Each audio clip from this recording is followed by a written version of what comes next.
Welcome to Easter for the third time, the third Sunday of Easter. Love one another deeply from the heart, for you have been born anew. In the name of the risen stranger on the road to the quiet safety of Emmaus.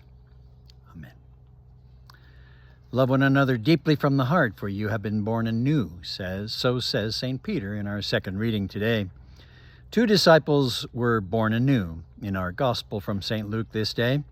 While it is not clearly stated in the text, it is likely that these 2 disciples were close relatives of Jesus.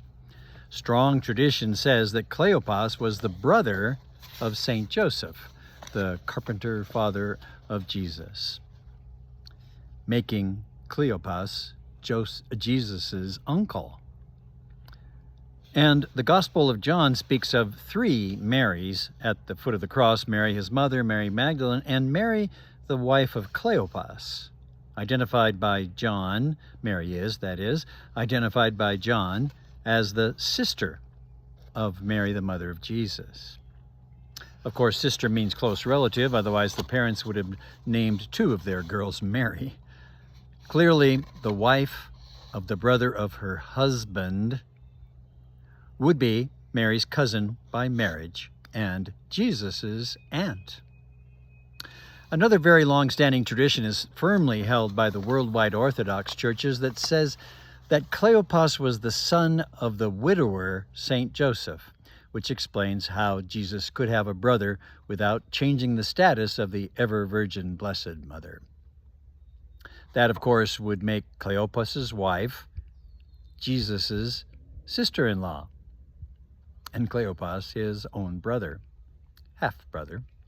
So all the more surprising that these very close relatives, whether uncle and aunt or half-brother and sister-in-law, do not recognize the risen Jesus on the road to Emmaus until the breaking of the bread. Today we hear about those 2 disciples, or 2 likely close relatives, on a road leaving the city of Jerusalem, heading west for Emmaus, a town on the road to the coastal town of Joppa, part of modern-day Tel Aviv, 65 miles from Jerusalem. Only Cleopas is identified by name as being on the road to Emmaus with another traveler, and most artwork depicts 2 bearded men on that road. But the fact that the other traveler is not named makes it even more likely that the other person is a woman, since women are most frequently left unnamed, as important as they may be to a story, such as the unnamed Samaritan woman at the well. This woman is almost certainly Mary, the wife of Cleopas. And these 2 relatives of Jesus are not just walking away from Jerusalem, but are fleeing to safety, away from the authorities who needed to silence this Jesus by his execution. These 2 are likely next, they figure. So the couple are walking away because Jerusalem suddenly has become a dangerous place for not only the followers of the accused revolutionary Jesus, but especially dangerous for these 2 who are direct relatives of Jesus. At least that is a likely case. So Cleopas and Mary, Jesus' aunt and uncle, are fleeing Jerusalem for their own safety. They may not have felt the need to flee Jerusalem after the execution itself, since Jesus, dead and buried, no longer posed a threat to the authorities. They leave now, however, precisely because of the strange rumors of a resurrection, which would surely bring the wrath of the authorities to come bearing down on Jesus' followers, and his family members, of course, to quickly crush the possible revolution, and to crush the ridiculous idea that Jesus was not dead after all, but was ready to lead the revolution that had prompted his bloody execution. So after midday on Sunday afternoon, this couple is getting out of town to the relative safety of Emmaus, about 7 miles away, on the road to the coast, a 2.5-hour walk. Of course, they were talking as they went along about the horror of what had happened the Friday before, that Cleopas's wife had witnessed firsthand at the foot of the cross. Then suddenly they're joined by a third person whose approach they hadn't heard at all, due, perhaps, to their anxious conversation. And the guy falls into step beside them and asks what they're discussing. But the guy is clueless about the only thing everybody else in Jerusalem has been talking about. The stranger, with the marks of the nails in his hands that the couple do not yet notice. The stranger who must still have the odor of the grave clinging to him. The stranger who is the very subject of their conversation asks with feigned ignorance, "Oh, what things have happened back there in Jerusalem?"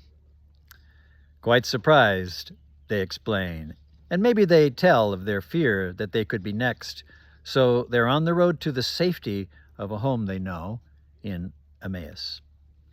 When they approach their destination, since it is late, they press this stranger to come in for a bite to eat. Clearly, these two family members must have been present at the Last Supper, or maybe also at the feeding of the 5,000. For when they sit down to eat, they recognize a familiar gesture of the Lord in the breaking of the bread, just like he did it on the hillside, just like he did it on Thursday past at the Passover meal that we call the Last Supper. And perhaps they also notice the nail marks in the hands that hold the bread to break it once again. No longer refugees, they become prophets. They speak for God, prophet. Immediately, though it is getting dark, they get back on the road and return despite their former fear of Jerusalem. They tell of recognizing him in the breaking of the bread. That, by the way, explains the importance of the breaking of the bread at Eucharist, where we proclaim each Sunday, "Be known to us in the breaking of the bread." Because they invited the stranger in, the eyes of Mary and Cleopas were opened, and there is the application of this gospel to you. You have to invite Jesus in order to see. Jesus does not force himself upon you. You must invite him in and then share in the breaking of the bread. In so doing, your eyes will be opened. You will understand what resurrection really means for you. Today is the third Easter, still Easter Day in the Gospel. Today's Gospel is not a story, but a challenge. Will you relate what is happening in your life to what you believe about the risen Christ? Or will you be a refugee, fleeing the chaos of the great city to the quiet safety of your Emmaus? And what do those words from St. Peter today mean in your life? Love one another deeply from the heart, for you have been born anew. In the name of the risen stranger on the road to the quiet safety of Emmaus. Amen.